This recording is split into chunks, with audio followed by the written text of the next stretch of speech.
The night before my wedding, I overheard my bridesmaids through the hotel wall. Spill wine on her dress, lose the rings, whatever it takes. She doesn't deserve him, my maid of honor laughed. I've been working on him for months. I didn't confront them. Instead, I rewrote my entire wedding day. I had been lying in bed at the Rosewood Hotel, too excited to sleep, when their voices drifted through the adjoining wall. My bridesmaids. My 5 closest friends, or at least I thought they were.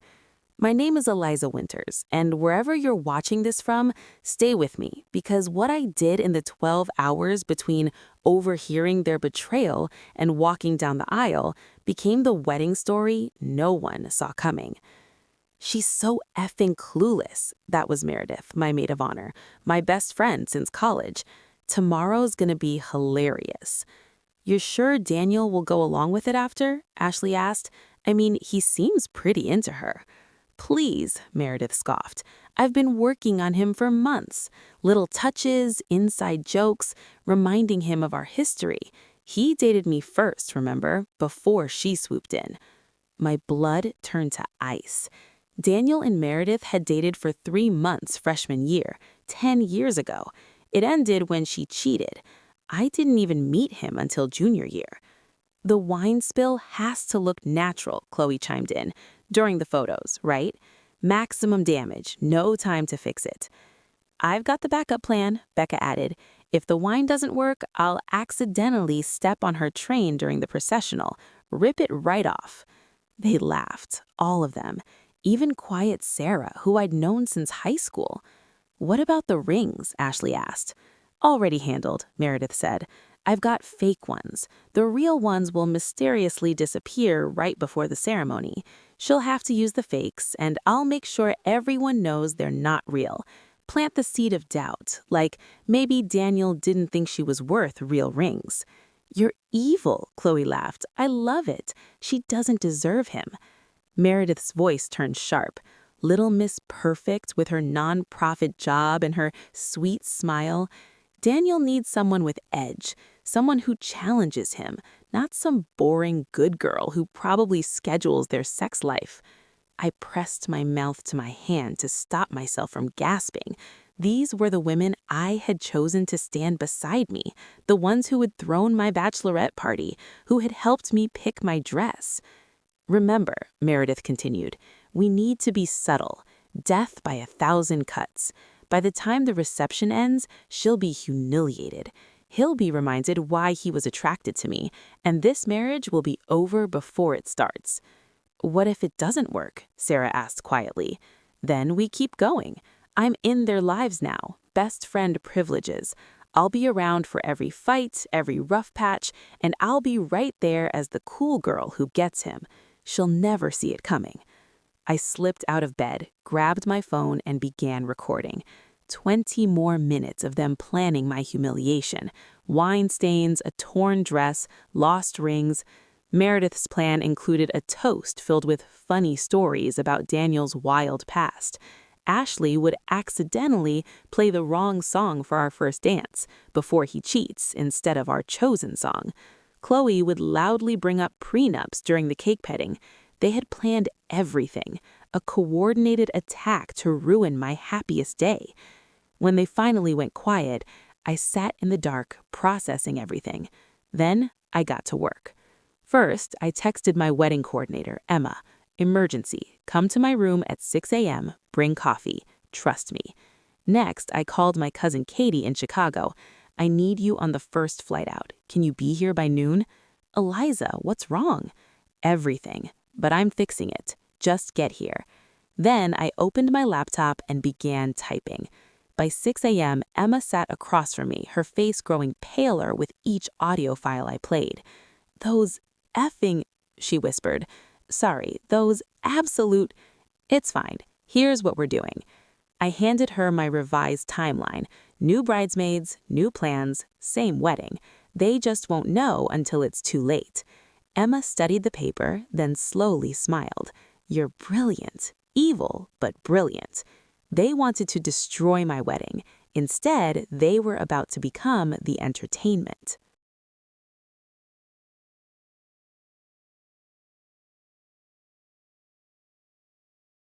We worked quickly. Katie arrived at 11 a.m. with reinforcements, my three cousins and Daniel's sister Joanna, who had always wanted to be included, though I had kept the party small. They had dresses within an hour thanks to Emma's connections. Meanwhile, I played the perfect bride, having breakfast with my treacherous bridesmaids, smiling through their fake compliments, even tearing up when Meredith hugged me and said, "I'm so happy for you ladies." At lunch, I announced, "I've arranged a special spa treatment just for you. My gift."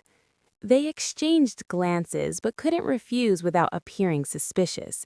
Emma's assistant escorted them to the spa on the other side of town, a 4-hour full treatment package with champagne, lots of champagne. They'll be too relaxed to rush back, Emma promised. While they were gone, I met with the DJ, the photographer, and key family members, showing them the recordings. My mild-mannered future mother-in-law nearly threw her pearls across the room. That conniving little... She caught herself. Daniel dated that trash briefly? College. Well, we'll see about this. She made several calls. By 2 p.m., Meredith's parents were mysteriously delayed in traffic. Her +1 had food poisoning. Every ally she had counted on was neutralized. At 3 p.m., the bridesmaids texted frantically, "Where are you? The spa is so far." "Enjoy. Take your time. Emma has everything handled." At 4 p.m., as guests began arriving, Katie and my new bridesmaids were dressed, ready, and briefed. The photographers knew to expect different faces. The groomsmen had been informed of the changes.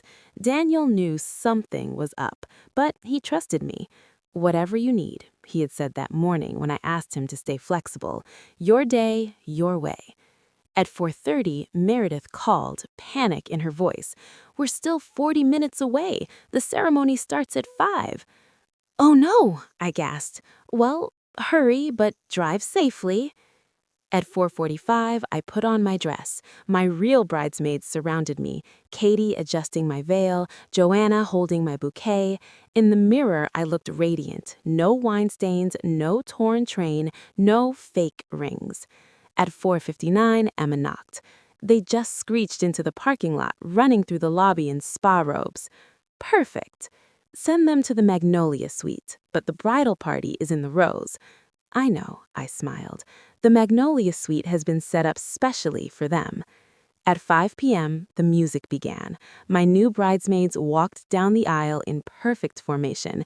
The guests murmured, confused but not alarmed. Daniel's eyes found mine through the doors, and his smile made everything worth it. In the Magnolia Suite, my former bridesmaids found their dresses, but not the designer gowns I had bought. Instead, 5 identical polyester monstrosities in the most hideous shade of mustard yellow with puffy sleeves and hoop skirts. A note in my handwriting read, "Thought you might prefer something with more edge. E." Their phones started buzzing. The ceremony was starting without them. Later, I was told they tried to run to the ceremony in their spa robes. Security stopped them. Hotel policy, no robes in the event spaces. They had 2 choices, miss everything or wear the dresses. As I walked down the aisle toward my beaming groom, I heard the commotion at the back. 5 women in matching mustard nightmares trying to slip in quietly. The photographer, pre-warned, captured every mortified expression. The ceremony was perfect. Katie handled the rings, the real ones. My train remained intact. No wine came near my dress. When it came time for the maid of honor's speech, Katie stood gracefully. "Some of you might be wondering about the change," she began. "Let's just say the original party had other commitments. But I'm honored to stand here with Eliza's true friends, the ones who've shown up for her, not just today, but always." From table 17, the one by the kitchen doors, Meredith looked murderous. But the real revenge came during my speech. "Before we continue celebrating," I said, taking the mic, "I want to share something. Last night, sometimes the people you trust most are the ones planning your downfall." I pulled out my phone, but instead of letting it ruin our day, Daniel and I decided to turn it into a teaching moment. DJ, could you play track 12? The speakers came alive with Meredith's voice. She doesn't deserve him. I've been working on him for months. Little Miss Perfect. The room gasped. Daniel's jaw dropped. He genuinely hadn't known about Meredith's intentions. But here's the thing, I continued over the recording. Real friends don't tear you down. They build you up. So thank you to Katie, Joanna, Grace, Lily, and Emma for stepping up today. And to those who stepped down, I raised my champagne toward table 17. Enjoy the chicken. I heard the steak ran out. The room erupted. Applause, laughter, shocked whispers. At table 17, my former bridesmaids sat frozen, their faces matching their mustard dresses. Meredith stood abruptly, grabbed her purse, and tried to storm out, but the DJ, following my earlier instructions, started playing Before He Cheats, the song they had planned to use to humiliate me. "Ooh," I called out. "Meredith, this was your request, right? For the dramatic exit." She fled. The others followed one by one until table 17 sat empty except for the mustard yellow napkins I had specially ordered to match their dresses. Daniel pulled me close during our first dance to our actual song. "How long have you known?" 12 hours. And you just replaced them like upgrading from cubic zirconia to diamonds. He laughed, spinning me. "Reminds me never to cross you. Just don't hire my friends to seduce you and we'll be fine." The rest of the reception was magical. No manufactured drama, no sabotage, just joy, laughter, and a room full of people who had witnessed the most epic bridesmaids firing in wedding history. Katie gave a real maid of honor speech that made everyone cry.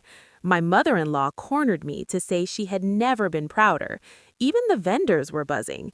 Emma later told me 3 brides called her the next week asking for the Eliza special to deal with toxic wedding parties. Around midnight, as Daniel and I swayed to the last song, my phone buzzed with texts from unknown numbers.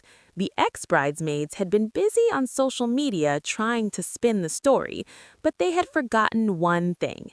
Over 200 guests had phones, too. The videos were already viral. Bride exposes bridesmaid's plot during wedding. Mustard yellow karma. Best wedding revenge ever. Someone had perfectly captured Meredith's face when her own words echoed through the speakers. Another caught all 5 of them shuffling in those hideous dresses. The internet, it seemed, was on my side. "Any regrets?" Daniel asked as we gathered our gifts. I thought about it.